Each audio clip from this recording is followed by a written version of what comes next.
সাম্প্রতিক সময়ে বাংলাদেশের ছাত্র আন্দোলনের কোটা বিরোধী যে বিষয় নিয়ে যে আন্দোলনটি হচ্ছে, এই সময় ছাত্রদের উপরে বন্দুক তাক করে যারা গুলি ছুড়ছেন, আমি তাদেরকে বলছি, আপনার ঘরেও কিন্তু ছেলে মেয়ে আছে, একটু ভেবে দেখুন। যে কলেজে যে ভার্সিটিতে আপনার ছেলে মেয়ে পড়ছে, সেই আন্দোলনের সামনেই আপনার ছেলে বা মেয়েকে একটু দাঁড় করিয়ে দেন।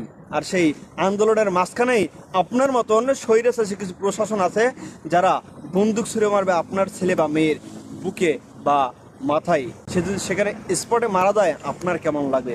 আপনার সন্তান যেমন আপনার কাছে রাজপুত্র বা রাজ রানীর মতন, আমার সন্তান, আমার ভাই, আমার বোন বা আমার খুব নিকটে আত্মীয় স্বজন কিন্তু আমার কাছে তেমনই প্রিয়।